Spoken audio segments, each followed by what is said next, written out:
Let me read to you a passage from the 4th chapter of St. John's Gospel, verses 43 to 54.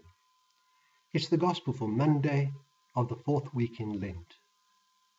St. John writes, "After the 2 days he left for Galilee. Now Jesus himself had pointed out that a prophet has no honor in his own country.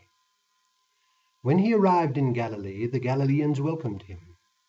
They had seen all he had done in Jerusalem at the Passover feast, for they also had been there. Once more he visited Cana in Galilee, where he had turned the water into wine. And there was a certain royal official whose son lay sick at Capernaum. When this man heard that Jesus had arrived in Galilee from Judea, he went to him and begged him to come and heal his son, who was close to death. 'Unless you people see miraculous signs and wonders,' Jesus told him, 'you will never believe.' The royal official said, 'Sir, come down before my child dies.' Jesus replied, 'You may go. Your son will live.' The man took Jesus at his word and departed.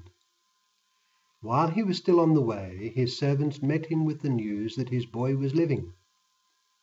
When he inquired as to the time when his son got better, they said to him, 'The fever left him yesterday at the 7th hour.'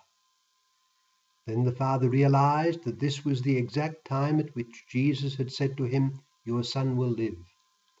So he and all his household believed. This was the second miraculous sign that Jesus performed, having come from Judea to Galilee." That's from John chapter 4, verse 43 to 54. We are led to think of faith. At the heart of the gospel passage I've just read lies the issue around which, in the sight of God, the prospects of man and the world hinge: faith in the person of Jesus. It is the central issue of life, the life both of individuals and of the whole of humanity. In the opening sentence of our passage, St. John refers to it, observing in parenthesis that Jesus himself had pointed out that a prophet has no honor in his own country. This detail by John illustrates our Lord's constant preoccupation and perspective. Will people have faith in him?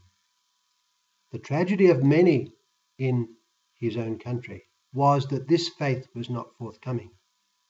It was on faith that salvation hinged. Our Lord looked for more than just numbers of people coming to him for healings.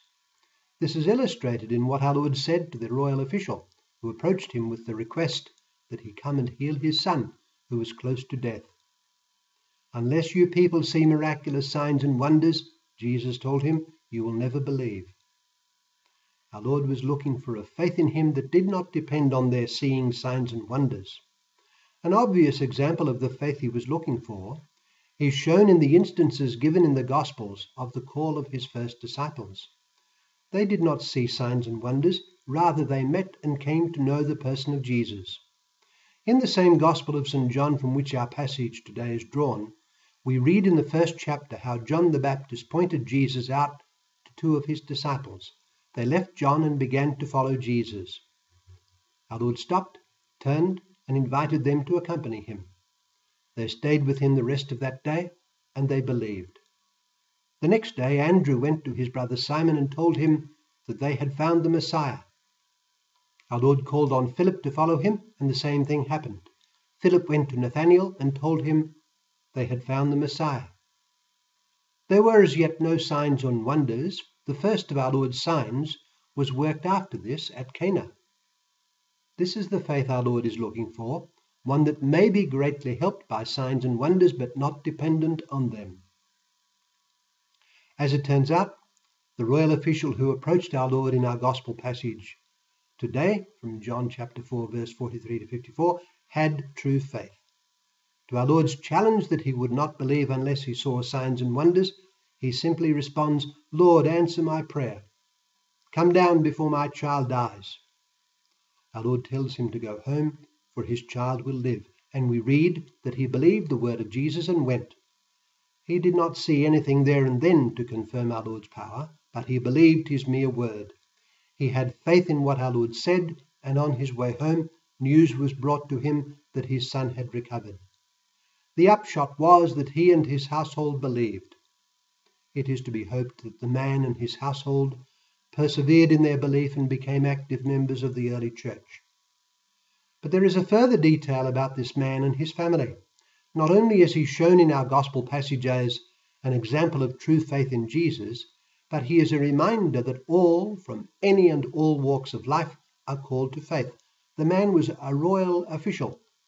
We're not told to what court it was that he pertained. Perhaps it was the court of Herod. We are told in the Gospels that the wife of one of Herod's stewards was among our Lord's disciples.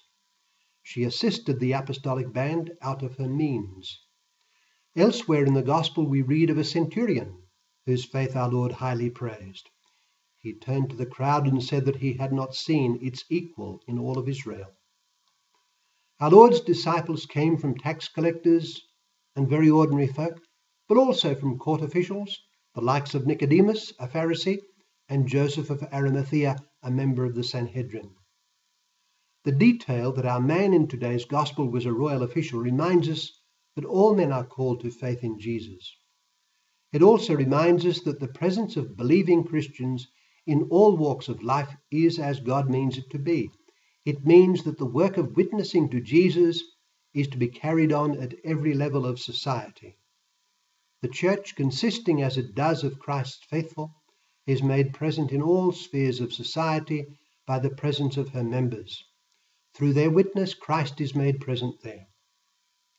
Let us cherish our gift of faith and let us nourish our faith in the person of Jesus, contemplating him day by day in prayer and spiritual reading. To this faith in Jesus and closeness to him, all are called, whatever be their position or work in the life of society. Just before he ascended into heaven, he commanded his disciples to go to the whole world and make disciples of all the nations. Whoever believed would be saved.